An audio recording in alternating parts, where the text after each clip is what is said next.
Sejarah bukan sekadar cerita masa lalu. Di dalamnya ada iman, perjuangan, dan karamah hamba-hamba Allah.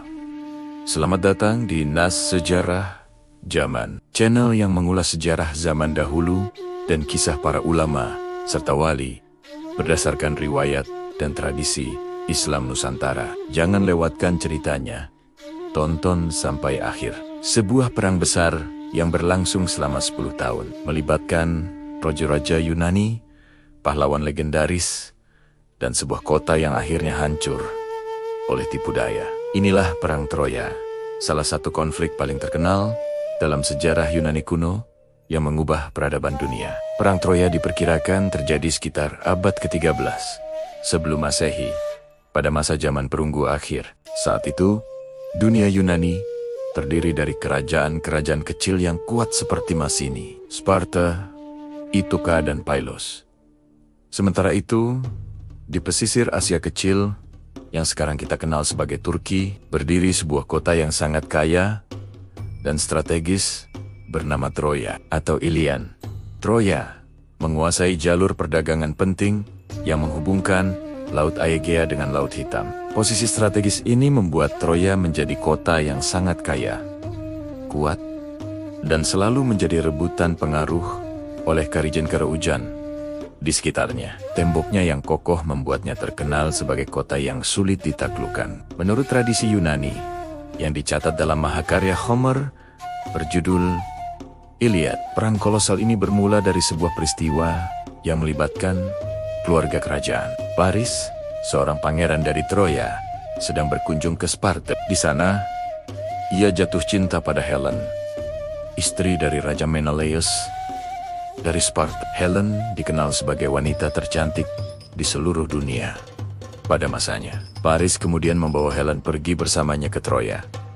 Beberapa versi cerita menyebutkan Helen ikut dengan sukarela karena cinta, sementara versi lain mengatakan ia diculik. Bagi Raja Menelaus, tindakan Paris ini adalah sebuah penghinaan besar, pelanggaran berat terhadap kehormatan, dan alasan yang cukup untuk menyatakan perang. Merasa terhina, Menelaus segera meminta bantuan saudaranya, Agamemnon, Raja Mycenae, yang paling berkuasa di Yunani saat itu. Agamemnon pun mengumpulkan aliansi besar yang terdiri dari raja-raga dan pahlawan terhebat Yunani. Di antara mereka ada Achilles, pahlawan terbesar yang hampir tak terkalahkan, Odysseus, raja yang terkenal cerdik dan ahli strategi, serta pahlawan lain seperti Ajax, Nestor, dan Diomedes. Dikisahkan lebih dari 1.000 kapal berlayar menuju Troya.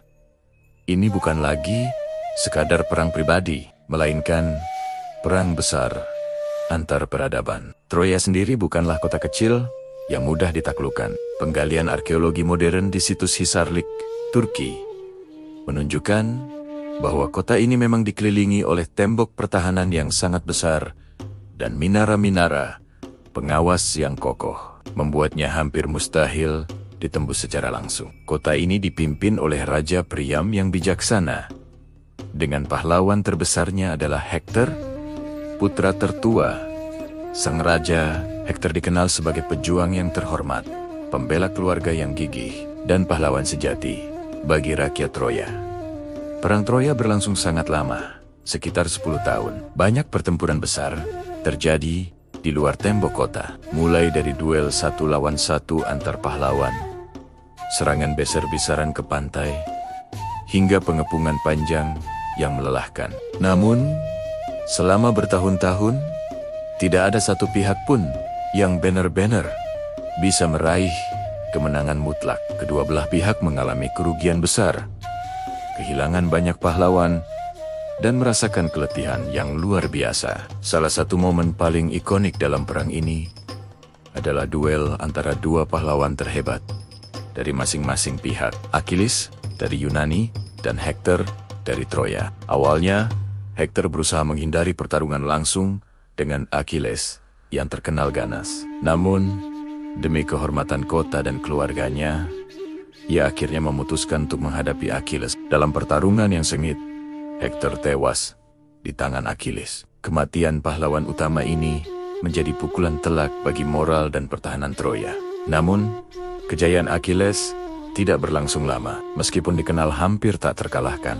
Achilles memiliki satu titik kelemahan, yaitu di bagian tumitnya. Menurut mitologi, Paris, dengan bantuan dewa Apollo, berhasil menembakkan panah beracun yang tepat mengenai tumit Achilles.